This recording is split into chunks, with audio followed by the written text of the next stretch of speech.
I was dressed like bait, hunting for money with a knife tucked behind my shorts, when I felt him, my future husband, closer than ever. He looked at me like a stranger, called me a hooker, and still followed. If he learns who I really am, will he want me or destroy me? Half an hour later, with 2 men flanking me from my right side, I was questioning myself if I really wanted to do this. The 2 men looked in their late 30s and early 40s respectively. Both had a beer belly, and were looking at me like they hadn't had sex in forever, but I couldn't detect any malice or evil, only the general appreciation I usually get from male population. I was about to suggest a quiet corner to the closer one, so I could snatch his wallet at the first chance I get, but I stopped midway as I felt that familiar tingling awareness. He was here. Closer. But now here, as I felt the intensity of his closeness, I wondered if the time has come, where I meet my future husband.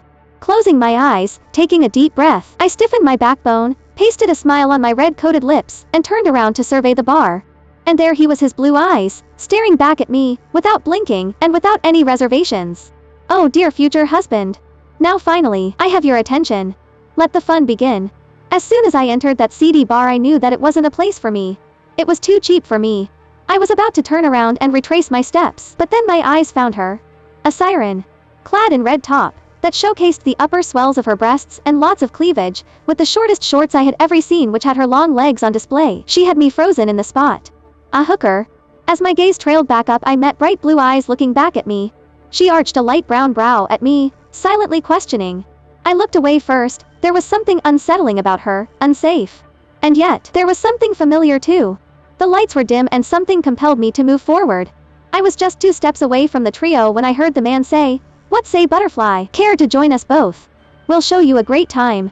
When I looked at her, her blue eyes flashed just for a second before she pasted a beautiful smile on her face and looked straight at me. "Care to join us?" "I don't share," I answered, and turned away from the siren to motion for the bartender. "A whiskey." As I waited for my order to arrive, I sensed her, moving closer to me. Her fragrance, sweet and exotic, was potent as it engulfed me. She raised her hand, and her smoky voice filled my ears as she ordered for herself. "1 scotch." "Neat." The bartender quickly made his way toward her. "Scotch for my beautiful lady." The bartender slid the glass in front of her, smiling at her in a suggestive way. Unlike the way she was smiling at the other 2 men, her lips remained flat as she looked at the bartender. "I am not your lady." Her eyes flickered sideways toward me, as she added, "or anyone else's for that matter. You just invited me." "I did, didn't I?" She turned to look at me. "But it might have something to do with the way you were and are still fucking me, was I?" I questioned back, and then picked up her glass from the countertop where it sat untouched. "Maybe. But I usually don't fuck the woman I have to pay for. It's probably good you wouldn't be able to handle me, Prince Charming." "I think it's the other way around, princess. I like to get freaky with women like you. And that's why I prefer virgins." "What if I am?" I asked, looking at his blue eyes, that were somehow cold and calculating, and still warm and pure at the same time. A sardonic smile crossed his well-sculpted lips, and his gaze raked over me as if in answer. Then he voiced it too. "I have had virgins, and they sure don't look the way you do." "Then maybe you were having the wrong ones. You say it like I should believe you." "I say it like it's the truth," I answered, and then slipped my hand inside my top, and pulled out a 20. I put it on the counter. "Want to find out?" He didn't say anything, so I slipped down the stool I was sitting on, and turned around to walk out of the bar. "What if I do? Are you up for it?" I could be filthy demanding in bedroom, most women can't handle me. I turned around just in time to see him place a 50 on the bar, and then his penetrating blue gaze was up on me. "I would say, do your best, Prince Charming." He stalked toward me, cutting a striking figure in his Armani suit with his shirt unbuttoned, and biceps bulging, and that skull on his face. When his more than expensive shoes touched my heels, he growled low into my ear, "I am no Prince Charming. You'll realize it by the morning, princess." And then putting his shoulder to my midriff, he plucked me up from the floor, and threw me over his shoulder. A squeak left me as my hands flew to his ass for support. Lifting myself a bit, I leaned closer to his ear on the other side, and said, "Neither I am a princess." And then I bit down on his earlobe.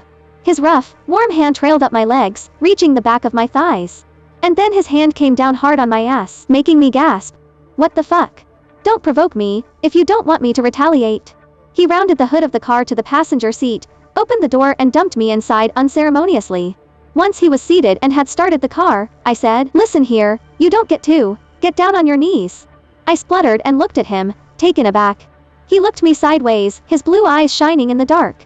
"What? Don't tell me you won't do it?" "I haven't done it before." "Ah, how can I forget? A virgin hooker, who doesn't go down on her knees." "I am sorry." It took me a few seconds to realize that those words were meant for me. I shouldn't have said that. I just had a bad day. Where are you taking me? A hotel. I said the truth earlier in the bar. Soon he parked outside a decent-looking motel, and then leaned toward me, his big warm hand settling on my jaw, almost encompassing my whole face. His thumb pressed down on my lower lip, and he smeared my dark red lipstick around before he said, "I don't like lies and I hate liars. What if I am not lying? I will believe you when I see your blood coating my cock and smeared along your inner thighs as it leaks from your pussy." My breath hitched. I wanted him, there was no doubt about it. But now when the moment was here, I wasn't so sure. I was about to say something, maybe reject his offer, but then his lips crashed up on mine. And the decision was no longer there to make. It was already made.